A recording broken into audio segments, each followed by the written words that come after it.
कहानी का नाम बुद्ध और दुखी किसान। शुरुआत।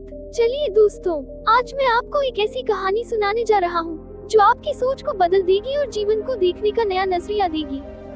ये कथा है भगवान बुद्ध की, जिन्होंने अपने शिष्यों और एक साधारण किसान को जीवन का सबसे बड़ा सत्य सिखाया। कथा। एक दिन बुद्ध अपने शिष्यों के साथ एक गांव पहुँचे। गांव के लोग उनसे मिलने के लिए उमड़ पड़े। हर कोई अपनी अपनी समस्याएं लेकर बुद्ध के पास आता। कोई गरीबी से परेशान, कोई बीमारी से, कोई परिवार की कलह से। गांव में एक किसान भी था। उसके पास खेती के लिए जमीन थी, पशु थे, परिवार था, पर वह हमेशा दुखी और चिंतित रहता। वह भी बुद्ध के पास पहुंचा। किसान बोला, भगवान, मेरी जिंदगी दुखों से भरी है। मेरी खेती कभी सही नहीं होती, मौसम धोखा दे जाता है।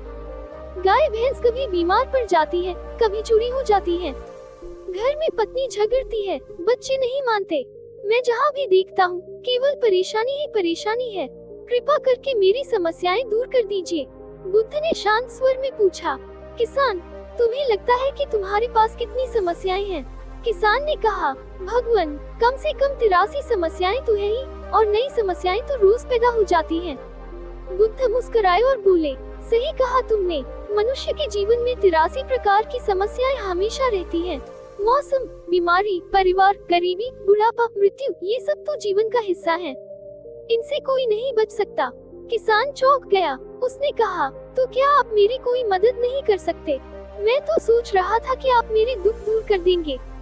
बुद्ध धीरे से बोले, मैं तुम्हारी 83 समस्याएं नहीं हटा सकता। ये समस्याएं हर इंसान के साथ हैं, लेकिन तुम्हारी एक 84वीं समस्या है, और मैं उस 84वीं समस्या का समाधान कर सकता हूँ। किसान ने उत्सुकता से पूछा, भगवान, वह 84वीं समस्या क्या है? बुद्ध बोले, तुम्हारी 84वीं समस्या है, तुम ये चाहते हो कि तुम्हारे पास कोई समस्या न हो। यही तुम्हारे दुख की जड़ है। आकाशगंगा शिक्षा। बुद्ध ने कहा, जीवन में समस्याएं रहना ही जीवन है, लेकिन जो इंसान ये स्वीकार कर लेता है कि समस्याएं आएंगी जाएंगी, वो उनके बीच भी शांत रह सकता है। दुख का अंत समस्याओं के अंत में नहीं, बल्कि समस्याओं को स्वीकार करने की बुद्धि में है। किसान ये सुनकर मौन हो गया। उसके चेहरे पर गहरी शांति उतर आई। उसने कहा, भगवान, आज पहली बार समझा कि समस्याएं ही मेरी शिक्षक हैं। अब मैं इनके बोझ तले दबूंगा नहीं, इन्हें स्वीकार करूंगा। हिबिस्कस सीख।